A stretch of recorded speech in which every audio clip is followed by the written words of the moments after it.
Boa noite a todos. É sempre uma satisfação estar aqui com vocês, cada fim de mês, a cada última sexta-feira, para conversarmos.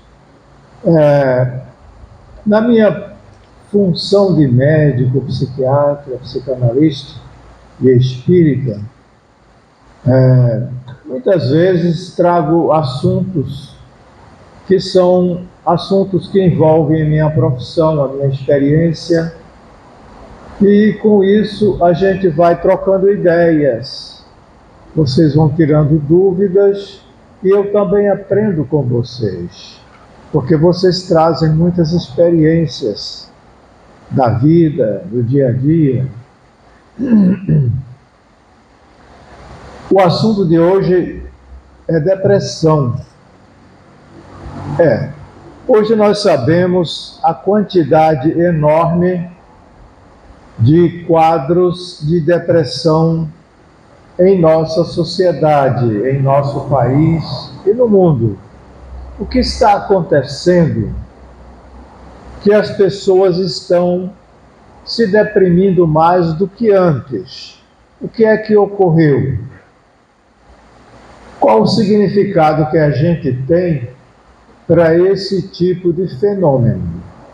Está acontecendo alguma coisa no mundo? Ou está acontecendo alguma coisa na nossa existência, no nosso cotidiano, naquilo que nós convivemos no dia a dia, na nossa família e também na realidade externa? Então, depressão, a gente tem que separar depressão de tristeza. A tristeza é um sentimento normal. Todos nós nos entristecemos quando perdemos alguma coisa significativa sentimentalmente para nós. Pode ser até um objeto, pode ser um animal, pode ser um ente querido, pode ser um amigo, pode ser um parente e assim por diante. Então, entristecer-se em função dessa perda é muito natural, porque a tristeza representa um desinvestimento dos afetos que foram investidos naquele ente, né? Naquele objeto. Objeto é tudo que ocorre na natureza. Pessoas são objetos, não são coisas. Há uma diferença de objeto e coisas. Objeto é tudo que está presente diante de nós. São os nossos objetos. Quando nós os perdemos por algum motivo, nos entristecemos, porque naquele objeto, seja uma pessoa ou uma outra coisa, nós investimos afeto. E perder afeto, porque quando nós investimos afeto em um objeto, nós retiramos de nós alguma coisa. Os afetos são partes nossas. Quando nós amamos alguém, nós estamos investindo partes do nosso afeto naquela pessoa. E quando essa pessoa se afasta, houve um rompimento, ou por algum motivo desapareceu para sempre, nós nos entristecemos. É normal esse sentimento de falta, este luto. Antigamente, quando morria alguém na minha cidade, era assim, quando eu era menino, jovem. Quando alguém morria, aí a família ficava de luto. Todo mundo vestia preto ou tinha uma fita preta indicando que aquela pessoa estava de luto. Quer dizer, havia perdido alguém. Havia um respeito. Interessante, naquela época havia um respeito por quem estava de luto. As pessoas sabiam que aquela pessoa que tinha aquela fita preta, ou muitas vezes uma viúva, estava toda de preto, nós sabíamos que ela havia perdido alguém muito próximo. E havia um respeito muito grande por aquele sentimento aquela perda, aquele luto. Hoje em dia isso desapareceu. Parece que nós não temos mais tempo de fazer o luto, quer dizer, vivenciar a perda. E isso é que muitas vezes nos adoece. Como no mundo hoje existem muitos estímulos, nós estamos investindo em muita coisa, mas nem tudo que nós investimos, nós conseguimos estabelecer um vínculo. E, de repente, aquele objeto se afasta, desaparece, a gente não pode se aproximar, e a gente não percebe que nós estamos vivenciando um luto por essa perda. E a gente vai no dia a dia vivenciando lutos de várias formas e não nos apercebemos porque passamos a não dar muito significado a isso. Então, o que está acontecendo é que as pessoas estão se deprimindo mais do que antes. Porque é que a depressão hoje atinge um nível de pessoas onde a própria Organização Mundial de Saúde diz que em 2020 nós tivemos 400 milhões de depressivos. É muita coisa, né? Em alguns países, a cada 18 minutos ocorre um suicídio. Nós não temos as estatísticas daqui, de Natal, mas nós sabemos, através das conversas, que o índice de suicídio aqui é alto, porque as pessoas nem divulgam as estatísticas, nem sempre elas alcançam essas pessoas. Então, ocorre algo em que as pessoas estão se deprimindo mais, porque a nossa sociedade e o mundo, de um modo geral, se modificou. Nós estamos vivendo um mundo para o qual nós não estamos preparados. A nossa existência, ela se realiza através de muitas perdas. A gente percebe a pessoa mais resiliente quando ela consegue lidar com muitas perdas e ainda está bem, ou pelo menos aparentemente bem.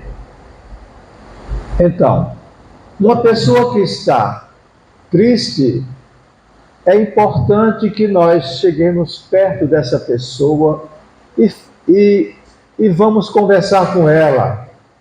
Não é dizer que isso passa, porque a pessoa está vivendo um momento significativo. A gente está perto, ali, junto com a pessoa, até mesmo ouvindo ela falar alguma coisa sobre a sua perda. Porque as pessoas precisam falar sobre as suas perdas. Às vezes, não existe ninguém para escutar. Então, as pessoas, assim, ficam com esta perda dentro dela e mal acomodada.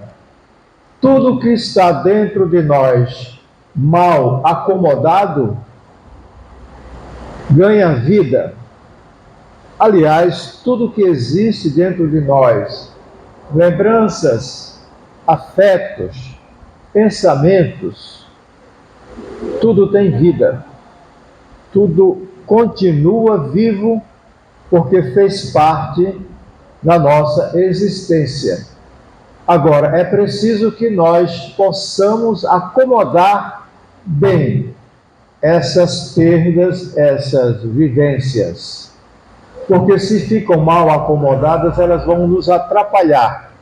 Porque a cada momento nós estamos vivenciando novas percepções, novos acontecimentos, novas notícias, novas informações, e estas informações, elas se movimentam dentro de nós e muitas vezes não tem lugar para se fixar, porque aquele lugar os lugares estão todos ocupados por situações mal acomodadas. É como a gente tivesse essa sala aqui, as cadeiras estivessem todas espalhadas e ninguém pudesse andar. Aí chega alguém, arruma, organiza e todo mundo começa a transitar naturalmente na sala. Então é preciso que nós aprendamos a organizar os nossos objetos perdidos e acomodá-los da melhor forma possível, para que a gente venha ter novas vivências e elas terem um espaço mental. Senão, daqui a pouco nós não temos espaço nenhum na nossa mente. E o que é que vai acontecer? Se nós não tivermos espaço mental para acomodar essas situações do cotidiano, as emoções, os sentimentos, os pensamentos vão para o corpo em forma de energia densa e vão provocar doenças. Por isso, é necessário que nós possamos expressar aquilo que a gente sente, porque a expressão verbal é o caminho natural de você dar um encaminhamento aos seus sentimentos, quer seja de alegria, quer seja de tristeza, porque a alegria também conta.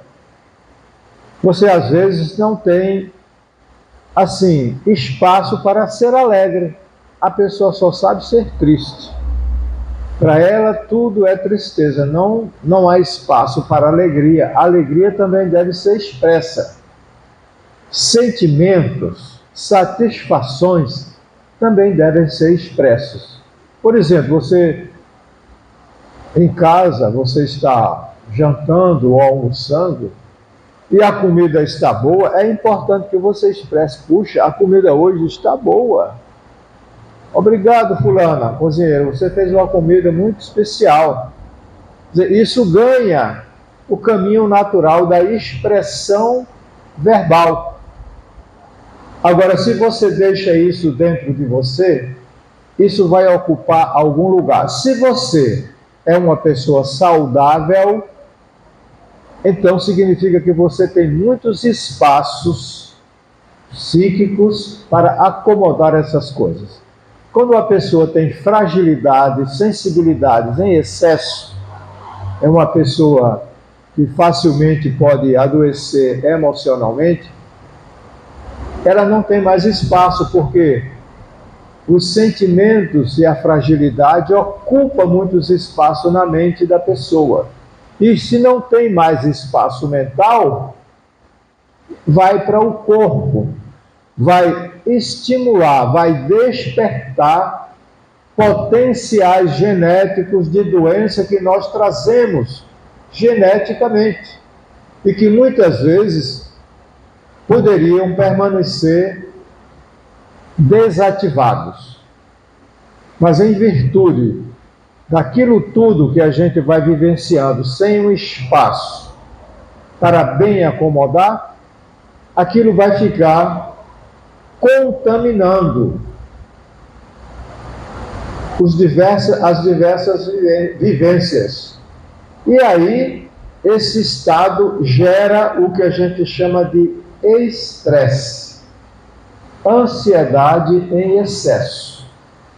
E isso é o gatilho necessário para despertar doenças que muitas vezes geneticamente nós trazemos com um potencial de ser ativado. Se a gente levar uma vida satisfatória, aquele gene, ele continua lá, como possibilidade. Nós herdamos possibilidades de adoecer. Poderemos adoecer ou não.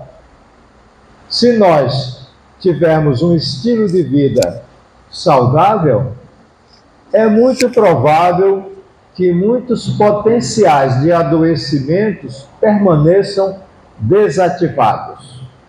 Mas se você leva uma vida muito estressada, esses potenciais poderão ser ativados e as doenças que deveriam aparecer na velhice vão aparecer muitas vezes numa idade jovem. Então, as depressões, elas hoje se constituem uma verdadeira epidemia. E nós não sabemos o que fazer com elas, a não ser tratar. No dia a dia, existe uma população aí reprimida. Quer dizer, são pessoas que estão doentes e não conseguem se tratar, por vários motivos. Primeiro, porque o sistema de saúde ele é falho, ele tem muitas dificuldades, os planos de saúde estão lotados, você não consegue um atendimento na hora que você quer. E às vezes até particular, mas nem todo mundo tem a condição de pagar uma consulta e essa pessoa vai postergando, vai ficando doente ali, vivendo no seu dia a dia uma doença que poderia estar sendo tratada.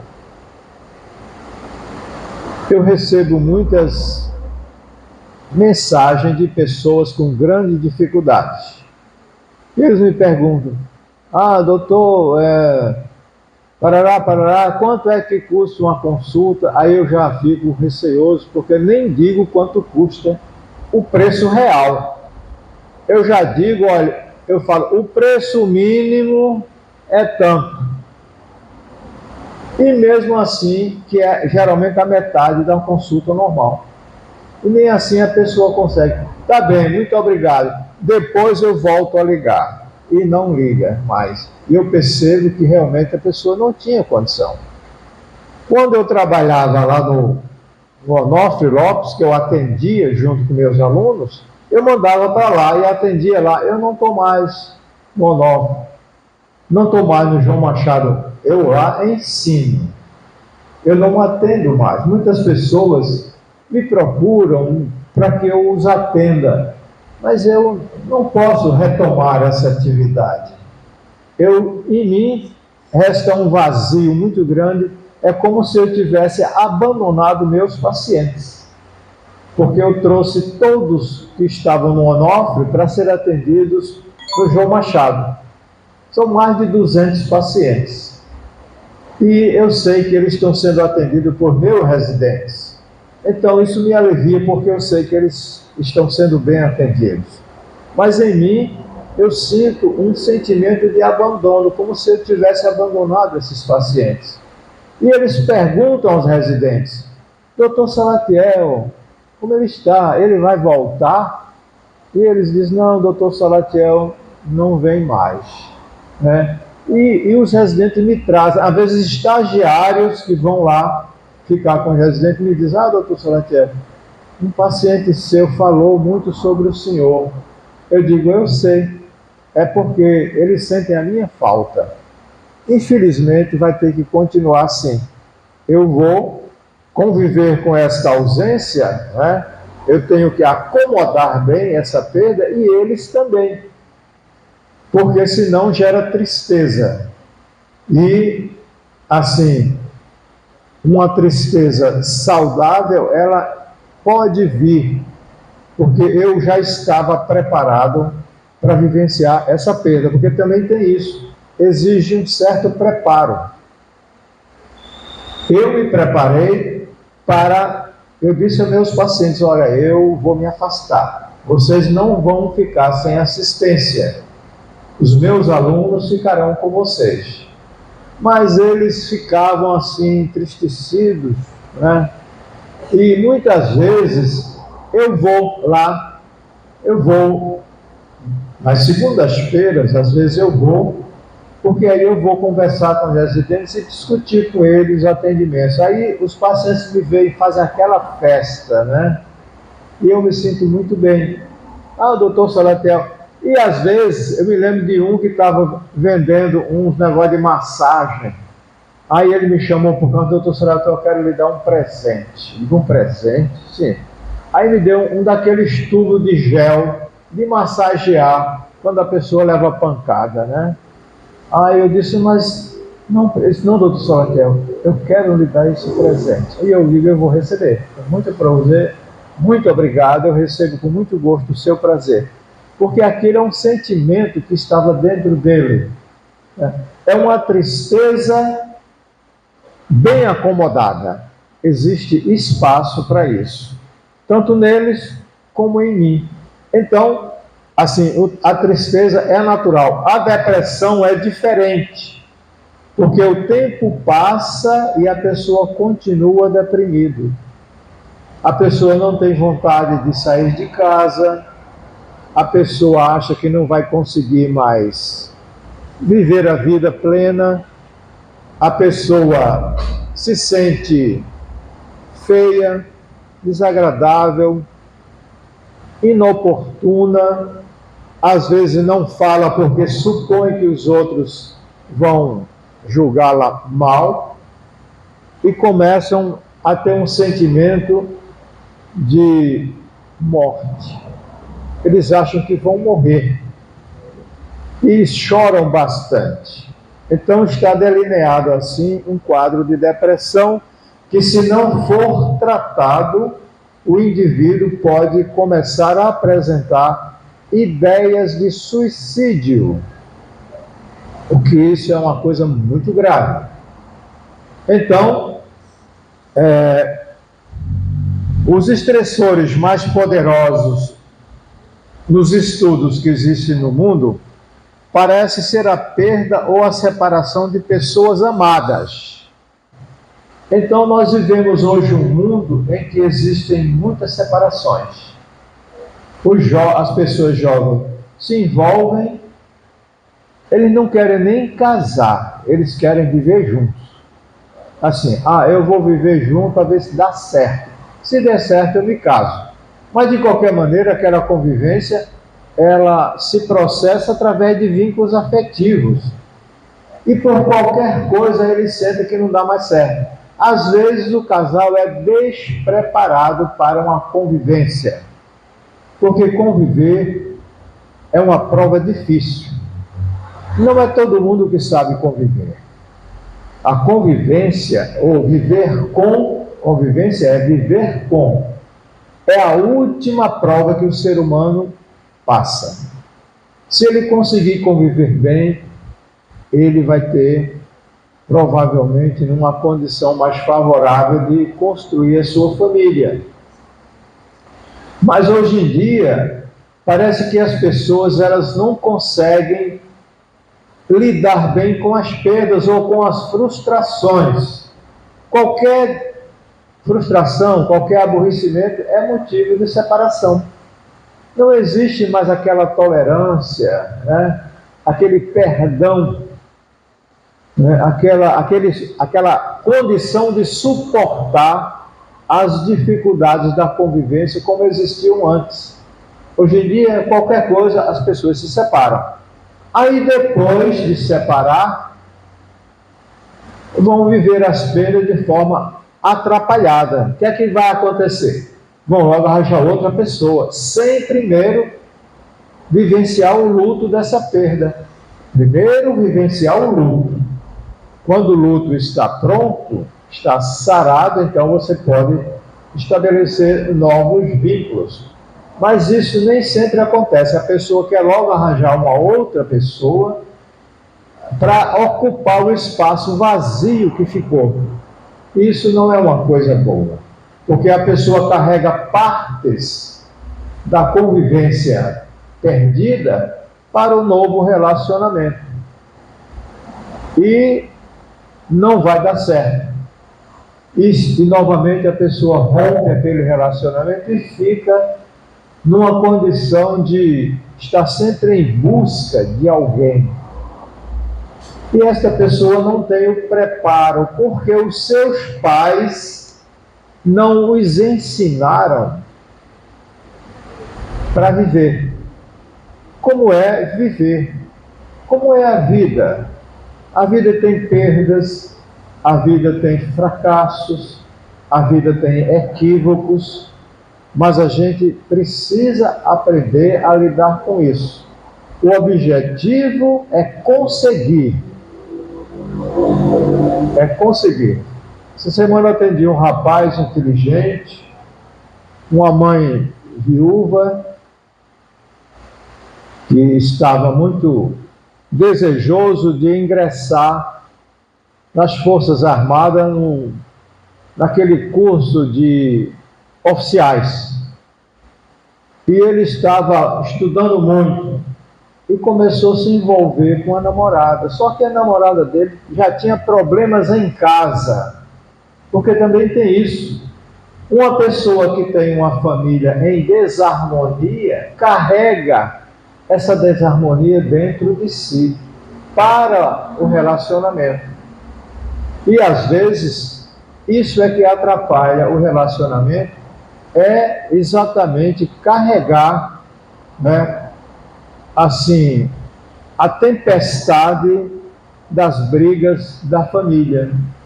E aí a pessoa quer logo casar para se livrar da família. Mas não é um afeto, é muito mais uma fuga, fugir daquela situação difícil. Não vai dar certo, não vai vingar. Geralmente, né, essa convivência, ela se rompe. Foi o que aconteceu com o rapaz. Ele estava muito deprimido porque já fez várias vezes esse concurso e não passou por conta de um envolvimento com a namorada atrapalhada. E nós tivemos que conversar bastante para que ele entendesse que se ele quisesse passar no concurso, ele tinha que se dedicar totalmente ao estudo. Um relacionamento atrapalhado vai dificultar a sua dedicação, a sua concentração, a sua disciplina interna para o estudo. Então era necessário que realmente ele revisse essa condição que ele tinha rompido, porque ela estava com outros relacionamentos, né? E ele gostava dessa pessoa, era a primeira namorada dele, um rapaz com mais de 20 anos, mais ou menos, 19 anos. Aquela pessoa ainda muito ligada à família, era uma pessoa evangélica, que realmente, né, os evangélicos têm uma disciplina, pelo menos uma grande parte bem maior na sua vida, porque eles se autoimpõem uma certa disciplina, não beber, não usar droga, etc, etc. Mas acontece que ela também era evangélica, mas era uma pessoa desastrada, imatura, carente, necessitada, não ia dar certo. E ele começou a fazer a função de pai e namorado, não dá certo. E foi o que aconteceu. E nós tivemos que conversar bastante para que ele entendesse, se ele queria passar, ele precisava se concentrar mais no estudo. Inclusive, entendendo que aquele relacionamento não daria certo para ele, o tipo de pessoa que ele era. Então, neste caso, ele estava deprimido, sem condição de estudar, não conseguia se concentrar, e ia haver uma prova bem próxima no mês seguinte, e ele tinha que estar bem. Então, realmente, ele tinha que começar a rever o seu estilo de vida para ele conseguir esse sonho dele, que ele estava sonhando há vários anos, se tornar um membro. Ele queria ser piloto da aeronáutica. Um cargo bastante ambicioso e exige muita disciplina da pessoa. Então,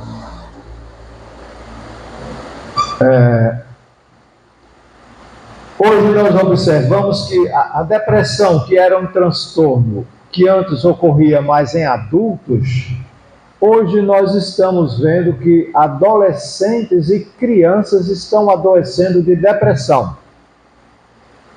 Uma circunstância bastante complicada, porque a adolescência é um período de preparo para que você ganhe a condição de adulto e cidadão da sua sociedade. Uma pessoa preparada para constituir uma família. Mas se esse adolescente for despreparado, ele não tem condição de estabelecer uma convivência, porque ele ainda está em fase de desenvolvimento emocional. Ele ainda não tem o preparo para estabelecer uma vivência e uma convivência, inclusive de viver perdas, investimento e perdas. E geralmente o adolescente, por não ter esta condição, porque nem sempre os pais têm tempo, porque hoje também tem isso. Os pais trabalham muito e às vezes negligenciam os filhos e as filhas. É necessário que os pais não gastem as suas energias totalmente no trabalho. Eles têm todo o direito de trabalhar para a sua sobrevivência, mas não se exauram no trabalho. Guardem uma cota significativa de energia para viver em casa, com seu cônjuge e com seus filhos. Senão, os filhos vão se tornar pessoas carentes e vão procurar pais e mães lá fora. E lá fora alguém vai adotá-los. E às vezes pode ser uma adoção inadequada. Então, é muito interessante que os pais se deem conta disso, porque estão num frenesi tão grande de sobreviver, de ganhar dinheiro, de se autoafirmar, que muitas vezes se esquecem de estabelecer este contato com os filhos. Não é só, como vai, tudo bem, tudo bem. Não é só isso, não. Precisa estar junto, saírem juntos. Eu me lembro de um pai que ele era muito voltado para a família.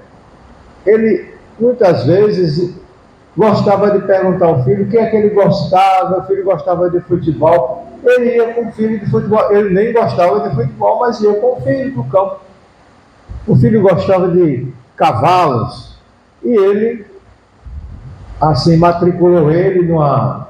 esqueci o nome, né? Para ele andar de cavalo. Ele passou a ser um dos meninos que cavalgam, né? Eles tinham cavalgadas aqui no estado. Existem cavalgadas de uma pessoa aí, um grupo de pessoas cavalgada para uma cidade, vai para outra cidade, com tudo demarcado, tem um local de parar, de comer, tomar água, de se reunir, de conversar e depois retomar a cavalgada. E eu percebia que ele tinha uma vinculação com os filhos muito grande. E eu fiquei pensando, puxa, é tão difícil uma família assim? Claro, ele tinha uma condição favorável financeiramente. Mas, de qualquer forma, isso não justifica que os pais não devam ficar mais atentos com relação aos seus filhos. Porque depois vão ficar muito, assim, frustrados, porque os filhos vão tomar rumos completamente desconhecidos. E os pais vão ficar arrependidos por não terem feito o que deveriam ter feito. Então, nós vemos hoje adolescentes e também crianças. Já existem crianças depressivas, já existem crianças com tentativa de suicídio, coisa que há 20 anos nós não tínhamos. Então, nós estamos vivendo uma sociedade muito complexa. E nós precisamos dar conta da família. Não podemos esquecer da família, porque senão nós vamos ter grandes problemas na velhice. Porque todo mundo pensa, na minha velhice eu vou ter um sossego, vou ter isso. Pode ser que não ocorra. Vai depender, porque depois vocês vão ter filhos e netos problemáticos, usuários de drogas, muitas vezes participando de gangues. Então, é preciso muito cuidado, muita atenção. Os filhos necessitam de proteção. O amor é o melhor sentimento de proteção que o ser humano tem. Quando uma pessoa se sente que está sendo amado, ele se sente seguro para a vida. O que dá segurança à vida é se sentir amado. Ninguém consegue viver sem amor. Ninguém. Nem que seja por uma planta. Então, nós temos hoje uma comunidade de crianças, eu estou vendo o horário, eu já estou aqui, estou na segunda página, puxa vida. Estou vendo, assim, crianças que estão nascendo, uma quantidade enorme de TDAH, crianças com espectro autista, e eu pergunto, puxa, mas isso aqui não existia antes? O que é que está acontecendo? Muita coisa. É esse estilo de vida que nós estamos construindo. E parece que nós estamos embalados na carreira que ninguém consegue parar. A gente está indo arrastado por tudo isso. Mas é preciso que a gente pare um pouco para pensar. Como está a minha vida? Como é que está meu estilo de vida com minha família? Eu tenho uns filhos que eu acho que eles são mais mãe do que pai. Porque eles ficam o tempo todo abraçados por menino. Eu digo, rapaz, tu está fazendo o papel de mãe. Você tem que fazer o papel de pai. A mãe tem que fazer o papel. Mas eles não conseguem. É o tempo todo agarrado com os filhos e as filhas, aquela coisa de preparar comida junto, de dar banho junto. Eu fiquei pensando, isso mesmo. Ele está certo. Sabe? Não é que... E eu fico olhando para a mãe, eu digo, será que essa mãe não está sendo mãe? Eu digo, rapaz, deixa a mãe tomar conta dele, porque basta a criança estar aflita, ele vai lá como a mãe, diz, rapaz, deixe que a mãe atenda. Mas ele não se contém, ele vai atender. Eu digo, agora você já atendeu, agora entregue para a mãe. Porque a mãe tem que assumir o papel de mãe, porque não basta ser mãe, é preciso ser uma mãe suficientemente boa. Não basta ser mãe. Então, todos esses aspectos, hoje, eles terminam, assim, aparecendo nos transtornos. Essas falhas todas, elas vão aparecer como transtornos, sintomas, sofrimento, porque isso também se constitui sofrimento. Quando uma criança adoece dessas coisas, é porque elas estão em sofrimento. Então, a depressão atualmente ocorre de forma pandêmica. Vários fatores podem precipitar a depressão. Eu vou agora listar quais são os fatores que podem precipitar uma depressão. Insegurança sem suporte. Que muitas vezes a gente percebe uma pessoa insegura, mas ninguém vai lá para dar o suporte. E é preciso dar o suporte. Às vezes a pessoa não tem segurança porque ele não consegue. Não é que ele não queira. Quem é que não quer ser seguro?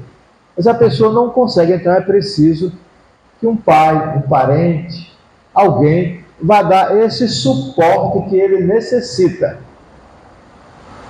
A solidão por vários motivos também é outro aspecto. Agora, a solidão, não a solidão crônica, porque a solidão crônica já se constitui uma dificuldade. Mas é preciso um pouco de solidão para que você dê conta de você próprio. Nós temos que estabelecer um bom relacionamento conosco. Isso só acontece se a gente tiver um pouco de solidão, para a gente conversar conosco, estabelecer um diálogo saudável. Espera aí, como é que eu estou levando minha vida? Será que isso está bom para mim? Será que eu deixei de fazer alguma coisa hoje que deveria ter sido feito? Será que o que eu fiz está certo? Será que aquilo que eu falei para fulano, eu devia ter falado mesmo? Porque existe um momento de você conversar com você. Você ampliar sua consciência. Porque a consciência é na consciência que estão as leis divinas. E quando a gente começa a conversar conosco, essas leis divinas vêm dialogar conosco. Às vezes a gente não quer conversar com as leis divinas. Aquilo que deve estar certo, que está errado, o que deve ser feito, o que não deve, o conveniente e o inconveniente, o certo, o errado, o bom e o mal. Tudo isso são elementos de discernimento para que você faça uma boa escolha, porque tem esse aspecto. Nós vamos o tempo todo estar fazendo escolhas. Uma escolha de ir para a sala, de ir para a cozinha, de ficar no quarto, de ir para a cidade, de realizar um curso, de fazer uma compra. Tudo isso envolve decisão, atitudes, escolhas. Se você não tiver elementos de fazer escolhas, você vai fazer uma escolha má. Uma má escolha. E aí não dá certo. Por exemplo, escolher a pessoa que a gente vai gostar. Eu me lembro de uma pessoa que fazia tratamento comigo. Ela sempre dizia, mas doutor Salatel, por que eu só faço escolhas erradas? Eu digo, é verdade. Eu não consigo ter um namorado certo. Tudo que eu escolho é problemático. Eu digo, é verdade. É preciso ver como é que você faz escolhas. Quais são os critérios de você realizar suas escolhas? Porque toda escolha tem que ter critérios. Esses critérios estão alicerçados na sua capacidade de ter discernimento, saber separar as coisas. E nem todo mundo tem essa condição. Porque as pessoas não sabem pensar. Porque para você separar o certo do errado, o bem do mal, você precisa estabelecer um diálogo com você. O diálogo é o pensamento interno, onde você vai se perguntar, peraí, deixa eu ver se eu quero isso mesmo. Eu quero ir para tal lugar. Às vezes eu ia para um lugar, no meio do caminho eu voltava, não, eu não quero ir mais não. Eu me lembrei que eu tenho que fazer outra coisa e isso aqui é mais importante. E eu desistia de ir para onde eu queria ir e ia fazer outra coisa. Então, é preciso que se ensine aos filhos tomar decisões, fazer escolhas, separar o certo do errado, ter discernimento, inclusive saber pensar. As pessoas estão com preguiça de pensar. Elas estão pensando o pensamento dos outros. Porque é mais fácil você encontrar um pensamento pronto e absorver do que você pensar. Será que isso aí está certo? Será que isso não é bem assim?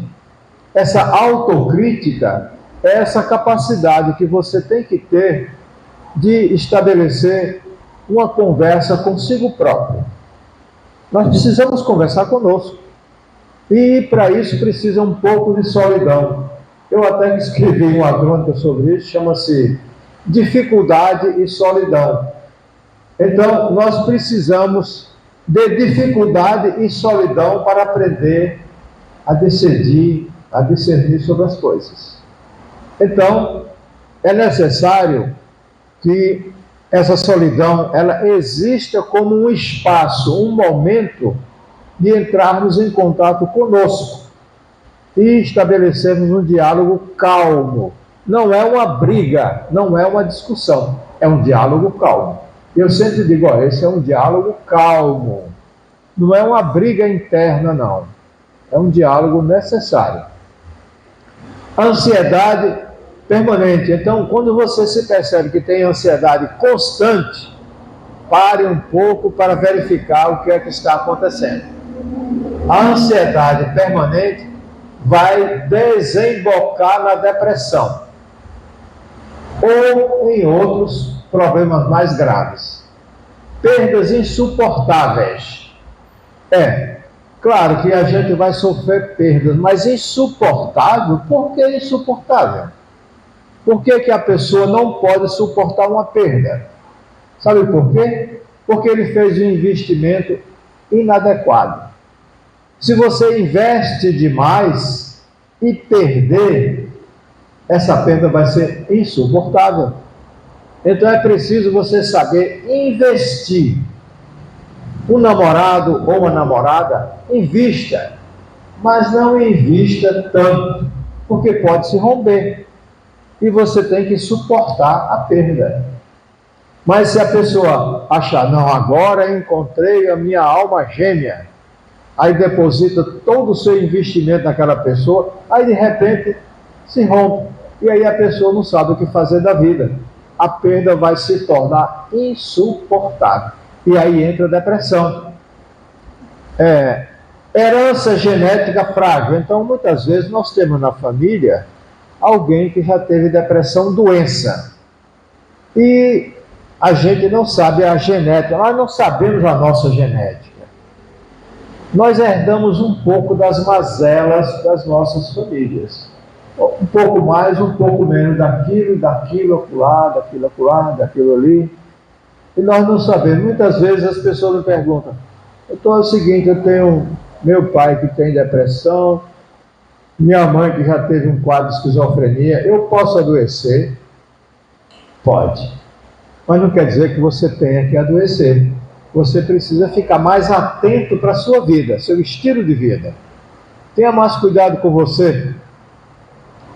Durma melhor. Procure não se estressar tanto. Estabeleça vínculos mais seguros. Conviva com as pessoas de forma mais saudável. Porque ninguém sabe quem trouxe uma carga genética maior ou menor. Tem famílias que têm vários filhos, os pais são doentes, e tem alguns membros que nunca adoeceram, mas tem outros que adoeceram gravemente. Quem vai adoecer? Não sabemos. Claro que pode ser que exista algum estudo genético, porque também há esse aspecto. A genética é importante em 40%, mas a epigenética é 60%. Quer dizer, o ambiente ele é mais forte do que a genética. A genética é necessária, mas nem sempre a gente encontra pessoas que têm membros doentes. Mas a pessoa pergunta, tem alguém doente da família? Não tem ninguém. Eu digo, então, possivelmente são de outras gerações passadas. E esse gene veio, ou melhor, esse espírito veio agora. Esse espírito veio doente. Por algum motivo ele chegou para essa família. Aí vem as questões espirituais. Porque quem chega para a nossa família não é somente um ser genético, é um espírito. E quando a gente vê aquelas criancinhas brincando para lá e para cá, eu fico pensando, que espírito será que chegou? Quem é esse espírito que está nessa criança? Eu só vou saber quando ele tiver 20 anos, 18 anos. Mas eu fico pensando, meu Deus, é uma criança saudável, brincalhona, inteligente, mas que espírito é esse? Que a gente não sabe quem é, né?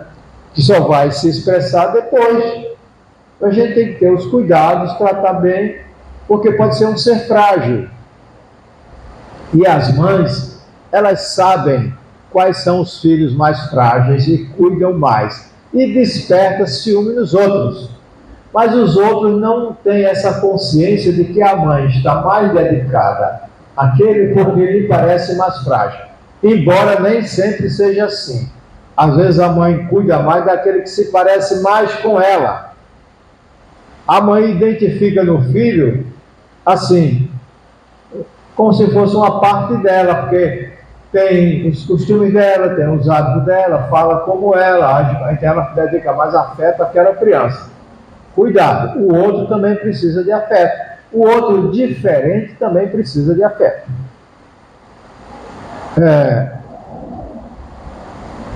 Eu já falei, no Livro dos Médiuns, no capítulo 23, Allan Kardec afirma que grande quantidade de loucos que se encontram hospitalizados são pessoas obsidiadas. É verdade, é possível que sim. Mas o que é que nós podemos fazer? Tratar da pessoa que já está doente. Ele veio com essa condição de mente anulada, porque em existências passadas ele cometeu muitos delitos. E muitas vezes aquela pessoa trouxe uma doença mental como forma de suprimir a mente doente que cometeu várias infrações em existências passadas. A pessoa vem com esquizofrenia, até mesmo a depressão, doença, porque qual é o sentimento maior de uma pessoa que está com depressão? Sentimento de culpa. Então, o sentimento de culpa se instala porque muitas vezes o sentimento de culpa é o resultante de infrações que foram cometidas em existências passadas. Agora vem com a roupagem de depressão. O sentimento de culpa vem com a roupagem de depressão. Mas a infração foi cometida em existências anteriores.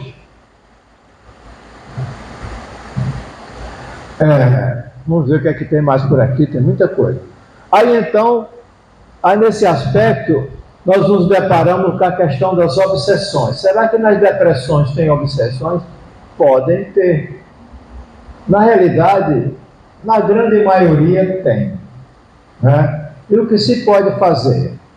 No final eu vou dar umas orientações, mas é preciso entender que muitas depressões têm obsessões, porque a pessoa que tem pensamentos negativos, pensamentos de morte, pensamentos de vingança, pensamentos de ciúme exagerado, de inveja exagerado, né? Tem uma série de sintomas. Esses pensamentos carregam sentimentos que são expressos no perispírito, porque estão lá no perispírito, e são expressos na aura. E quando você dorme, a sua aura, ela se apresenta com as cores que os outros espíritos, inclusive os obsessores que te procuram, encontram através da aura, que mostra os sentimentos que você carrega. E aí eles estabelecem um vínculo. E eles começam a comandar seus pensamentos. O obsessor descobre você, e você teve vínculo com ele em existências passadas, e durante o sono, a sua aura funciona como uma antena, emitindo radiações, e eles captam, descobrem você, e passam a estabelecer pensamentos deles. E quais são os pensamentos que ele teve? Você não presta, nada dá certo, eu sou infeliz, não consigo nada, ninguém gosta de mim. E então esses pensamentos começam a fazer parte da quantidade de vivências que você vive no dia a dia. E daqui a pouco esses pensamentos se cristalizam. Realmente eu não presto para nada, ninguém gosta de mim, nada dá certo, eu já sei que minha saída é morrer, eu vou cometer o suicídio. Aí se instala a ideia de suicídio. Por isso é muito importante que as pessoas que tenham esses pensamentos comuniquem a outra pessoa que estão com pensamentos negativos. Às vezes, eu me lembro de uma pessoa que estava lá em casa, cuidando da minha esposa, e eu percebi ela pálida, estava diferente da semana anterior. Eu disse: fulano, está acontecendo alguma coisa com você? Você está adivinhando meus pensamentos? Eu digo: eu já cheguei ao ponto de adivinhar pensamento, já estou além. Ele disse: não, eu estou com um problema. Eu digo: eu sei, eu percebi. E você está com problema, então cuidado. Veja os seus problemas com delicadeza. Não vá se precipitar. Então, é preciso que a pessoa diga: olha, fulano, não estou bem, eu estou triste, eu estou com pensamento negativo, eu não consigo mais fazer isso, não consigo mais fazer aquilo, eu queria que você me ajudasse. As pessoas têm vergonha de pedir ajuda. É preciso pedir ajuda. Muitas vezes tem alguém que queira ajudar. Claro, você não vai pedir ajuda a qualquer pessoa, mas geralmente você vê, tem um amigo que é uma pessoa mais amadurecida, um parente, às vezes até a companheira ou um companheiro. Fale para a pessoa e diga: fulano, olha, eu não estou bem. Eu estou, assim, muito para baixo. A pessoa diz, né? Eu estou muito para baixo. E eu queria que você, assim, tivesse paciência comigo. E a pessoa tem que se prontificar a ser paciente com aquela pessoa, ser mais tolerante, a conversar mais. Nada de dar palpite sem conhecer o problema. Porque as pessoas gostam logo de dar exemplo. Não, isso aí nada não. Você vá lá para tal lugar, vamos sair, vamos brincar, vamos... E a pessoa não adianta. Para onde ela for, ela carrega a depressão. Ela vai para o carnaval com depressão. Ela vai para uma festa com depressão. Não adianta.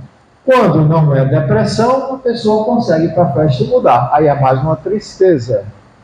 A depressão, para onde você for, você está triste. Pode ser a maior, você tirou da loteria, aí você diz: eu me lembro de um paciente meu que ele era um grande fazendeiro, aí ele foi passar o fim de semana na fazenda, aí o vaqueiro chegou lá e disse: fulano, venha ver o seu gado aqui, olha aqui, como o gado está bonito. Ele olhou assim e disse: não, está tudo doente. Não está não. Aí ele começou a cutucar a vaca: levanta, para ele ver. Disse: não, está tudo doente, vai morrer tudinho. Quer dizer, ele projetou o que ele estava sentindo nos objetos externos. Essa é outra questão. Então a pessoa carrega a tristeza, a depressão para onde ela vai. Então, essa culpa que o indivíduo carrega nessa tristeza, nessa obsessão, porque acontece exatamente isso. O espírito obsessor, ele diz: você é culpado, você não presta, você é um assassino, você é um desgraçado. Ou com a mulher: você é uma prostituta, você é uma traidora. E ela fica o tempo todo com aquele pensamento, aquela voz do pensamento que ela não consegue se livrar. E termina cometendo suicídio, que ela não aguenta aquela coisa o tempo todo. Então, é preciso que a gente possa perceber essas pessoas e conversar com elas. Né? Eu vou correr por causa do horário. Né? Já falei sobre isso.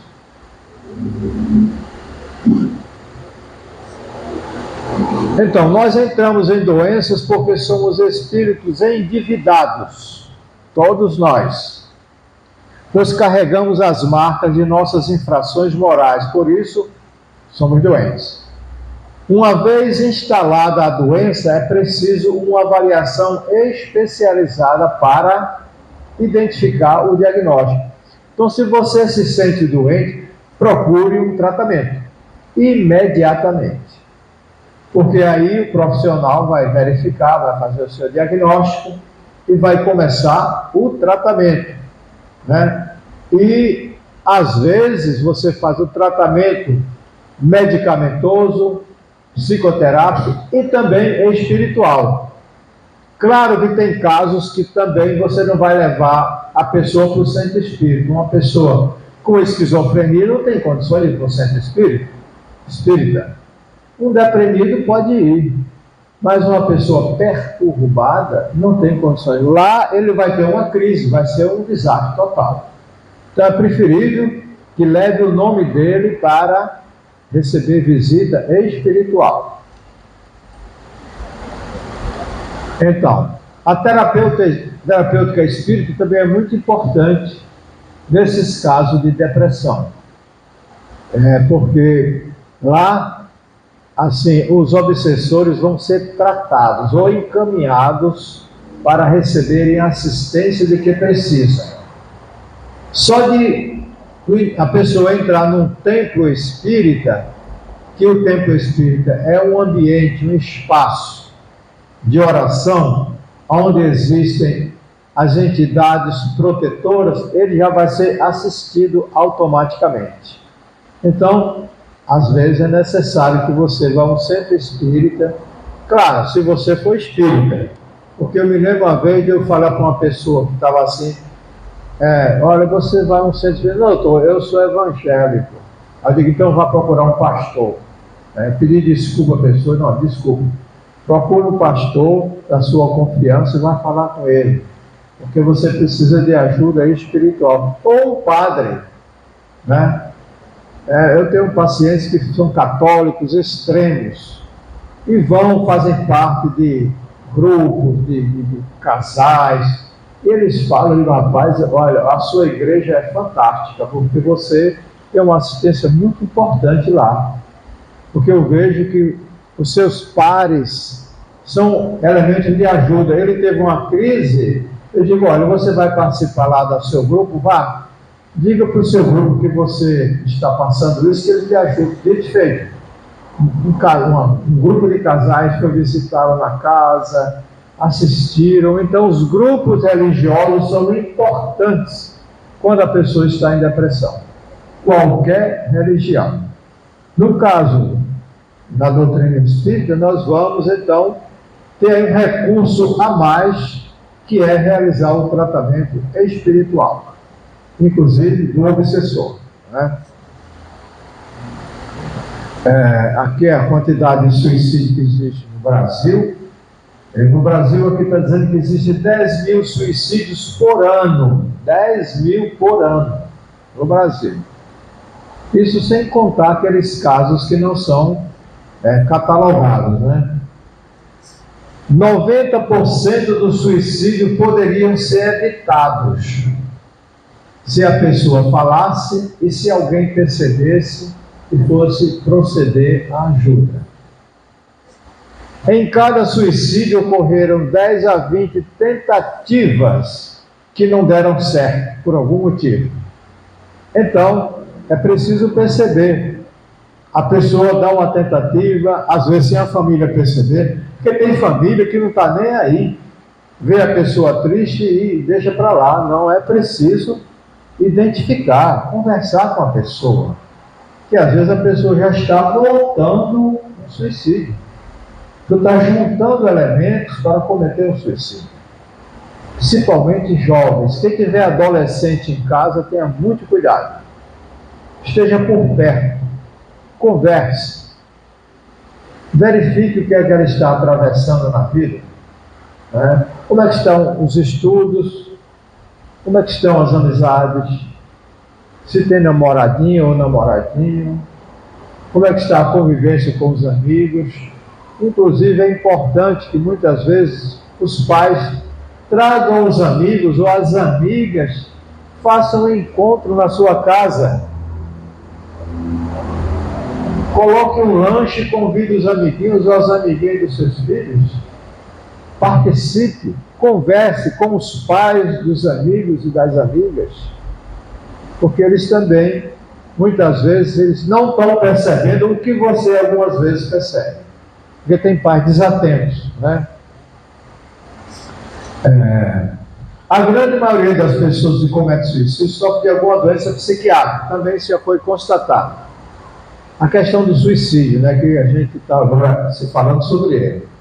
A maioria das pessoas que tentam ou cometem suicídio tem transtorno psiquiátrico que precisa de tratar. Quais são os medicamentos que nós utilizamos para tratar das depressões? Os chamados antidepressivos.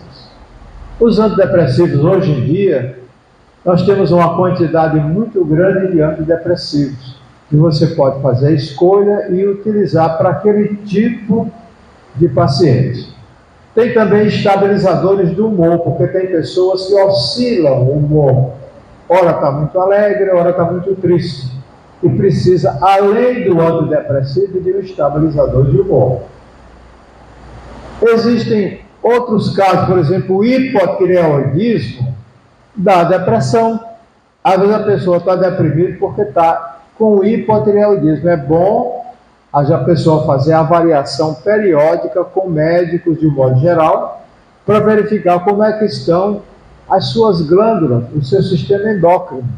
Porque muitas doenças endócrinas também dão depressão. Por exemplo, uma depressão gravíssima que ocorre em pessoas que têm tumor do pâncreas. Eu me lembro de um paciente idoso que eu tinha, ele estava com a depressão, já vinha de vários médicos, e ele não conseguia sair da depressão. Aí ele foi a um outro médico fazer o exame, estava lá, tumor de cabeça de pâncreas. Foi isso o que estava dando a depressão. E ele morreu devido ao tumor. Então, muitas vezes, alterações metabólicas, assim, hormonal, podem levar a uma alteração do humor e apresentar uma depressão. Tratar do problema melhora a depressão. Hoje em dia também temos o que chama de neuromodulação, que é, em casos graves, de fazer o tratamento eletroconvulsoterapia, eletrochoque, que antigamente as pessoas abominavam, mas é um tratamento importante para aqueles quadros graves.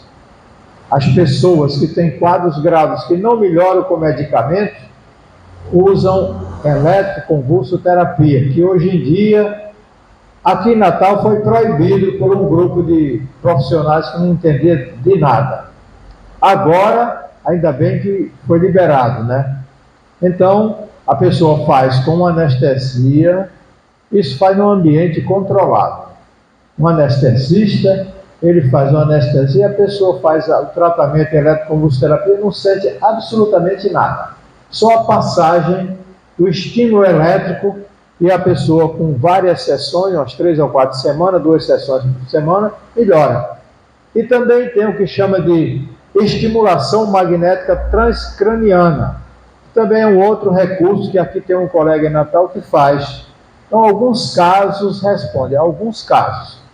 Porque eu já atendi casos que estavam em tratamento lá e não melhorava e precisou de um outro tipo de tratamento. Então, mas muitos casos ajudam bastante. Tem um medicamento atualmente chamado cetamina. A cetamina é um anestésico.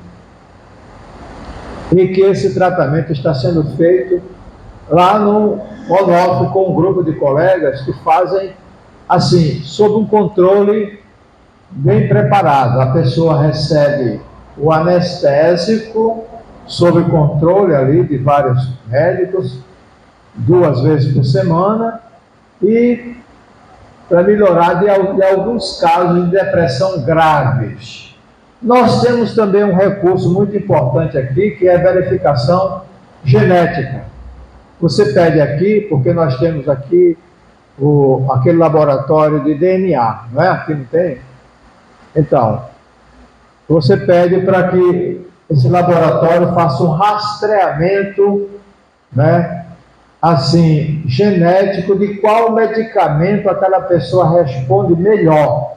E eles fazem um teste de vários medicamentos e apresenta aquele que a pessoa vai responder melhor à depressão. Assim, um exame caro, bem caro, mas de qualquer maneira é um recurso a mais quando a pessoa não tem. Outra maneira, não melhora com nada, não melhora com medicamento nenhum, né? Existem as psicoterapias que também são importantes. As psicoterapias é a terapia pela conversa, em que a pessoa precisa de conversar, não basta ser medicado. As pesquisas mostram que o tratamento mais adequado é quando existe o tratamento medicamentoso e o tratamento psicoterápico. E, se possível, o tratamento espiritual também. Então, a psicoterapia de várias orientações, não importa, contanto que o profissional seja uma pessoa séria, que ele seja um bom profissional. Não estou preocupado com a escola dela. Eu tenho a minha escola, mas respeito a escola de qualquer profissional. Se ele é uma pessoa estudiosa e sabe fazer bem o seu trabalho, então é uma pessoa confiável.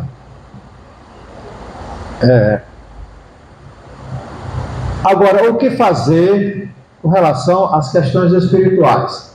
Agir terapeuticamente. Como é que a gente age terapeuticamente do ponto de vista espiritual? Cultivar bons pensamentos. Olha, a gente precisa saber o que é que nós estamos pensando. Porque às vezes a gente pensa e nem percebe o que está pensando.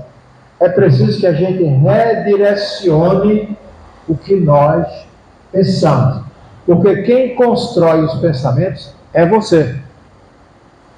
E você às vezes fica espantado. Puxa, eu estou pensando errado, não é assim não. Às vezes você tem raiva de uma pessoa, deseja mal àquela pessoa. Você, peraí, estou pensando errado, não devo fazer isso não.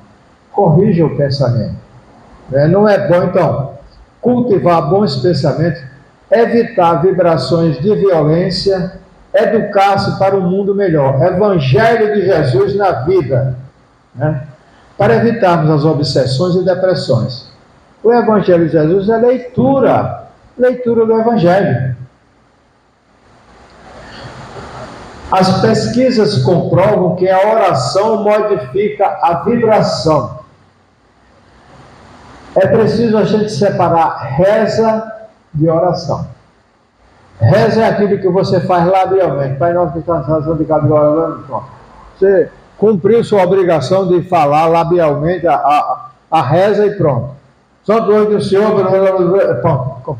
Ele não dorme enquanto não faz isso, mas ele faz na carreira. E chama-se reza, não é oração. Oração é orar. Orar é falar, abrir a boca e falar. Então, a oração previne a cura previne e cura o espírito. Porque há uma diferença de tratar e de curar. Curar o espírito somente com um tratamento espiritual. Medicação não cura espírito, cura doença. Uso de passes nas sessões de tratamento e da água fluidificada nas ocasiões de evangelho no lar. Quando vocês fazem evangelho no lar, você usa água fluidificada? Usem, é importante. Né? A gente tem que ter essa consciência que quando a gente está fazendo evangelho, ali estão muitos espíritos ali em visita, em companhia. Eles também precisam de ouvir o evangelho.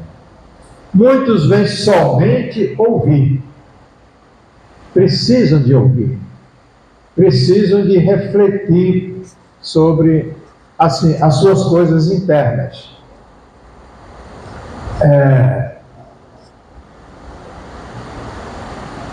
Para permanecer, então, administrar os sentimentos para permanecer em boas vibrações e permitir a ajuda dos bons espíritos que estão dispostos a ajudar. A gente também tem que ter essa consciência. Os bons espíritos sempre estão dispostos a ajudar. Eles apenas necessitam da sintonia conveniente. Sintonia. Vamos pensar. Vamos aplacar os nossos pensamentos. Vamos construir bons pensamentos, que é esse tipo de vibração que constrói a sintonia com os bons espíritos. Né? Outra coisa, não basta você, porque às vezes a pessoa começa a orar, aí diz, puxa vida, eu já orei tanto e não melhoro disso, eu vou desistir. Não, olha, é preciso o tempo. Tem pessoas que só melhoram depois de anos de oração. Eu me lembro de uma paciente que vivia aperreada. Ela tinha pensamentos terríveis. E dizia, eu me lembro que ela no consultório fazia, sai daí, obsessor, sai daí, sai. Eu não sei até onde o obsessor está aqui, sai daí, obsessor. Eu disse, pare. Não é assim que a gente trata o obsessor. Se ajoelhe e peça perdão. Não é aqui não, em casa. Quando você sentir que está sendo perturbada, se ajoelhe e peça perdão a esse espírito. Diga, por favor, me perdoe se eu cometi alguma falha com você. Eu estou pedindo perdão e, se você permitir, eu lhe ajudo com minhas orações. E comece a orar. E depois vai fazer o que precisa fazer. E era engraçado que ela fazia: doutor, olha, esse espírito está aqui, sai daqui, espírito, sai daqui, espírito. Eu ficava olhando para ela e ficava procurando o espírito, não via nada, né? Também não podia ver, né? Ela estava sentindo. Né? Então, às vezes é preciso tempo de oração, tempo de mudança de atitude, de mudança interna, para que as coisas aconteçam, porque às vezes você ainda não está em condições de receber ajuda. Isso a gente vê nos livros espíritas. As equipes espirituais que vão sair aqui para ajudar, eles sabem que existem espíritos que estão pedindo ajuda, mas ainda não estão preparados para receber ajuda. É o tempo que define. Jesus Cristo disse: eu te curei, vai e não peques mais. Bom, aqui eu paro para que vocês possam fazer alguma pergunta. Já estão 21, 21 e 22. É bem mais hora do que isso, viu?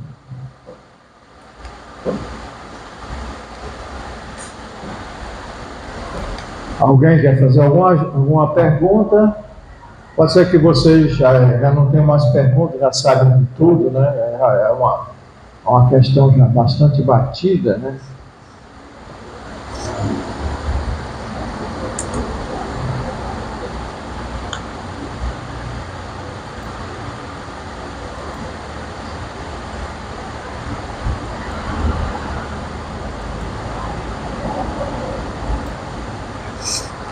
Está todo mundo silencioso.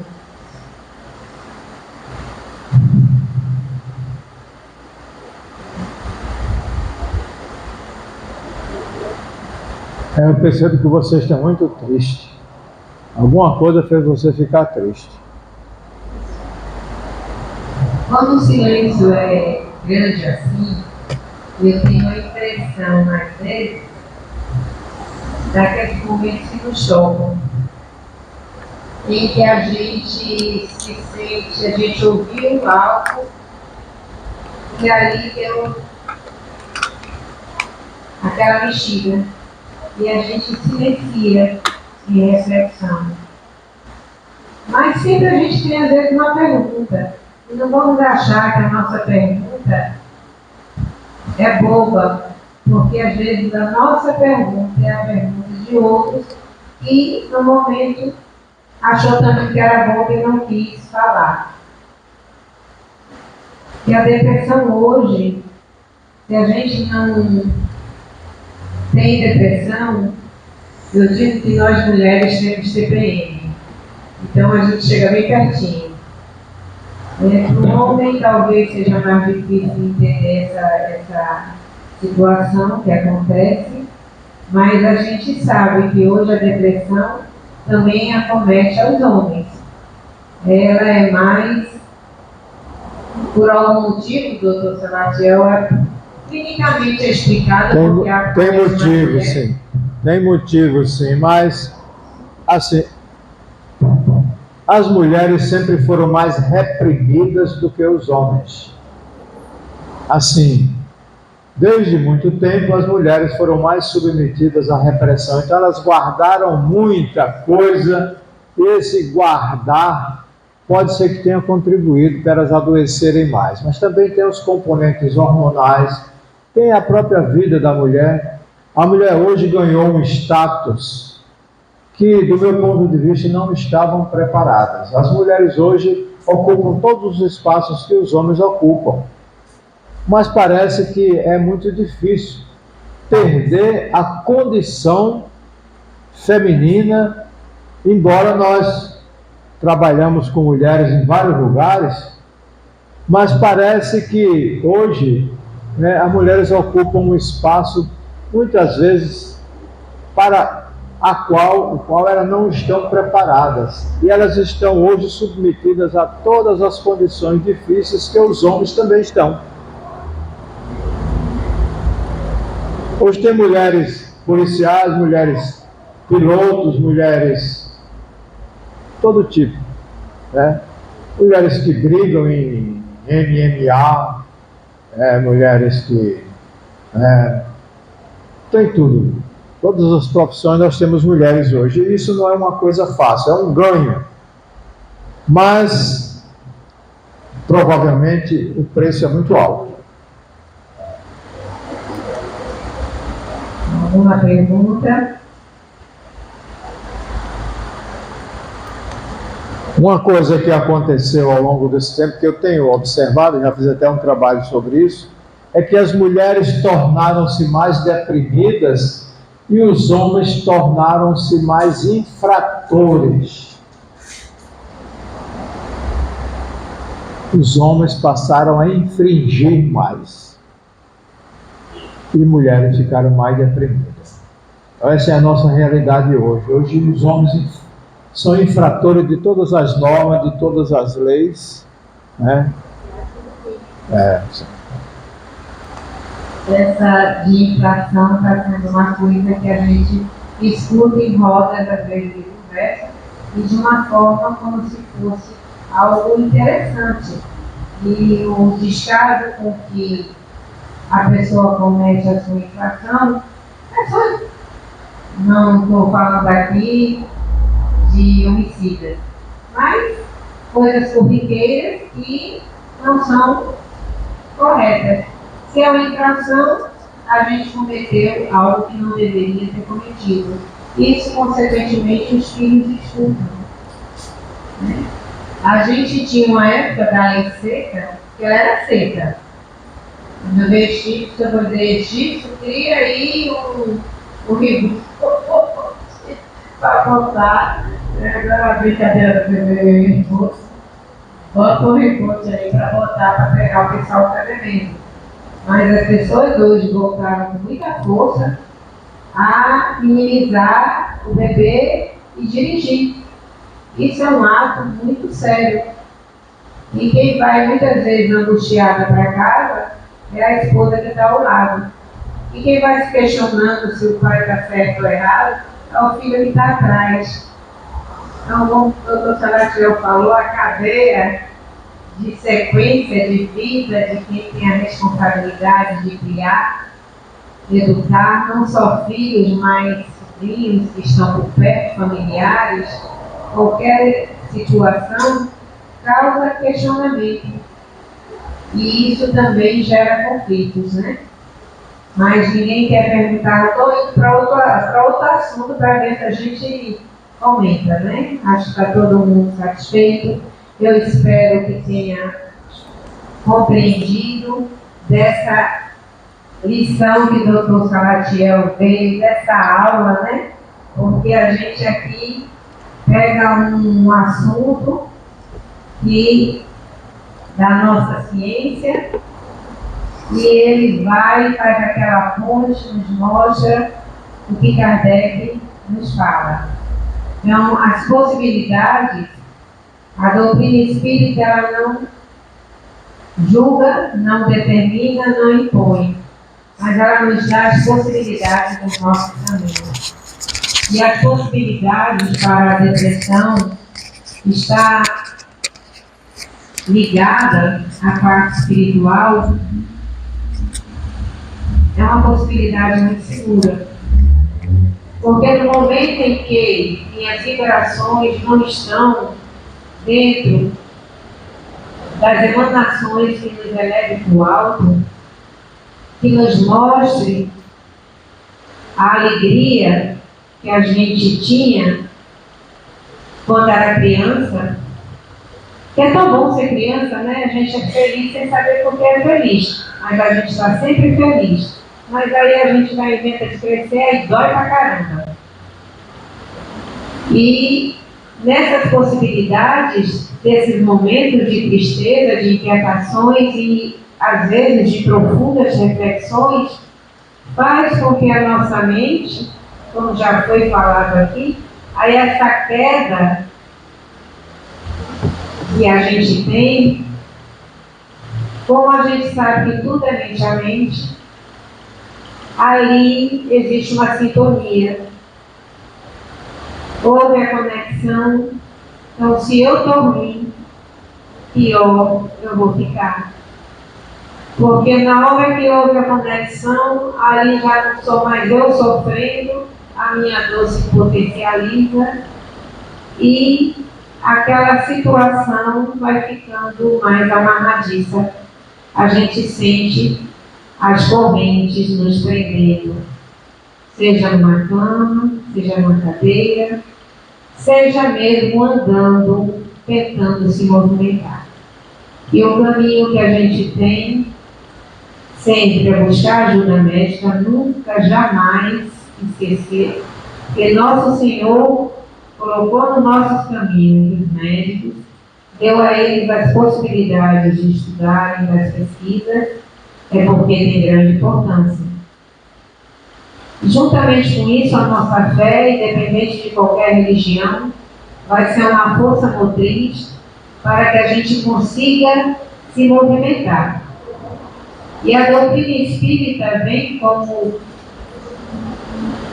eu digo que é romper o leque, é romper o véu, abrir o leque, nos mostrar um outro lado que vem com muita clareza nas nossas deficiências físicas, nas nossas moléstias do corpo, e que muitas vezes a gente já traz de outras vidas.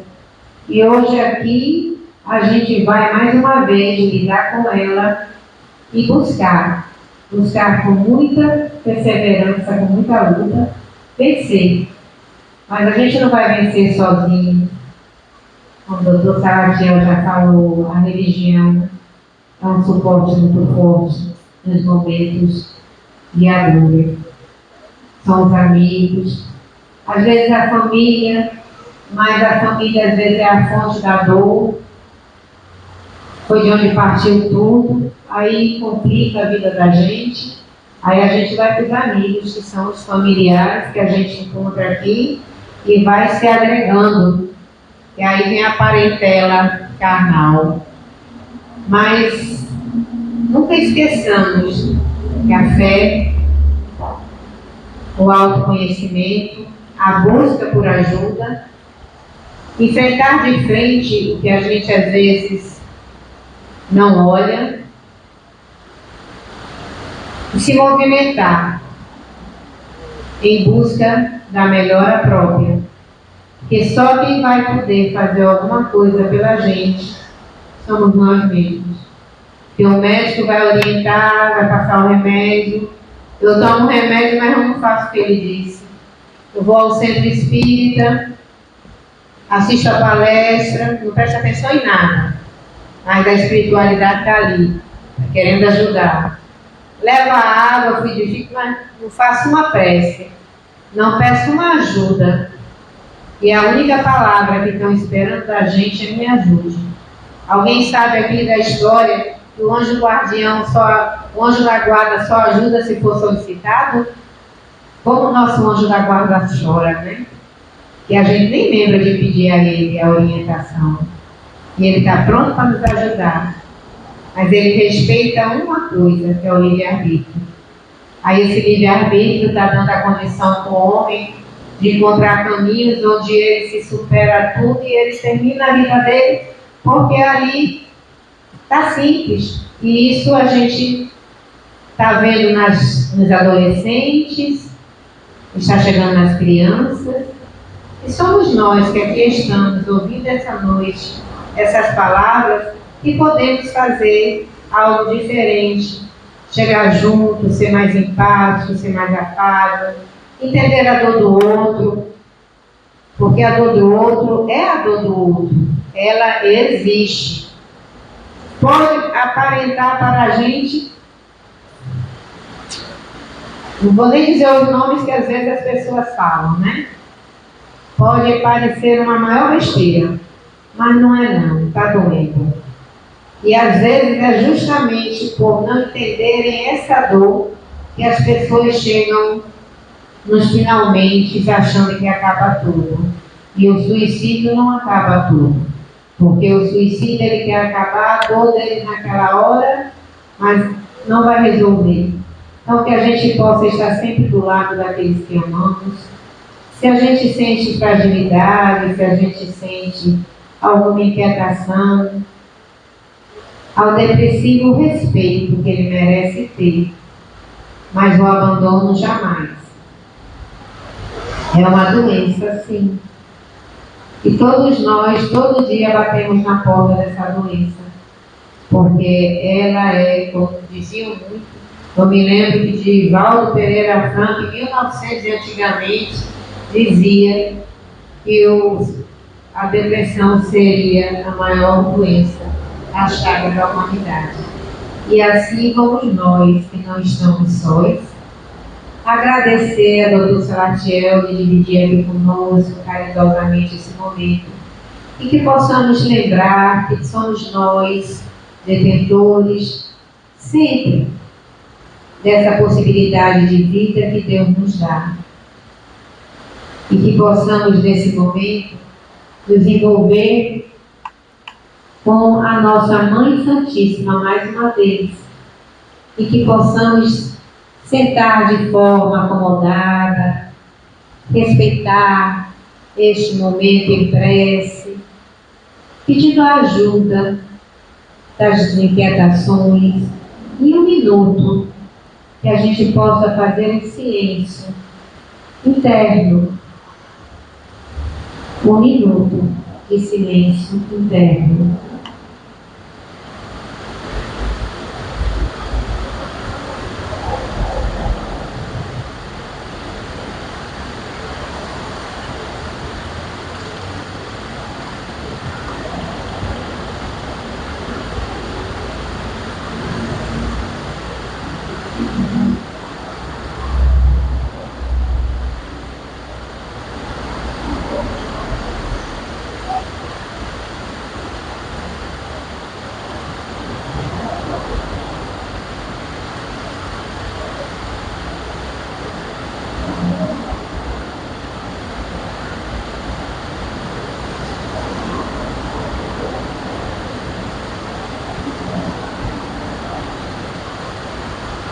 Mãe amada, nos ampare e redime. Mãe de todas as mães, Mãe a amparar, a socorrer, Mãe a acalentar. Aqui, Mãe Santíssima, estamos encerrando mais uma noite, na última sexta-feira do mês. Nesta última sexta-feira do mês de maio, queremos te agradecer, Mãe bondosa, de amor, que simbolizou todo o bem sobre a terra, que semeou nos corações daqueles que pelo caminho passaram as benesses de seu Filho, o amado Mestre Jesus. Maria, que é todo poder e bondade, dai em nós hoje a suavidade de todas as nossas necessidades. Mãe que ampara e redime, alivia os nossos corações comprimidos pela angústia, pela tristeza, por toda e qualquer dor. Somos nós, Mãe, todos os teus filhos que vagam pelo caminho e suavemente tu amparas com todo o teu amor. Mãe de ternura, conduz os nossos passos, nos leva a teu regaço, serenando os nossos corações, onde a cabeça descansamos e o coração palpita sereno. E nesse momento nos sentimos tão pequenos, e qual criança choramos, e assim abraçamos. Ó Mãe, estrela mística da fé, ser de luz, complacente de amor, aqui somos teus filhos, a te agradecer o socorro e o amparo e o amor. Que possamos sempre nos lembrar dessa mãe, que sempre está pronta para nos socorrer e interpelar por nós. E seu filho nunca deixa de ouvir, que como toda mãe, sabe bem persuadir seu filho. Que possamos encerrar essa noite envolvidos pelo amor de Maria e com o coração sereno e grato, mais uma vez, a doutora Salatiel, que as suas bênçãos recaiam sobre ele, sobre toda a sua família, que ele possa daqui sair, levando essas bênçãos da nossa Mãe Santíssima, nesta casa de amor, nesta casa que tem o objetivo de acolher aqueles que aqui chegaram.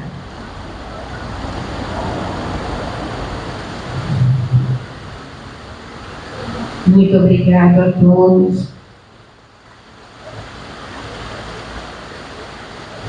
pela presença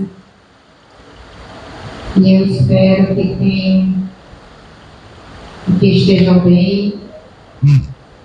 Quem estiver em tratamento for tomar passe, pode ficar sentado. Quem não, pode se dirigir ao seu lar. E a nós, obrigada por vocês estarem aqui conosco. Muito obrigada.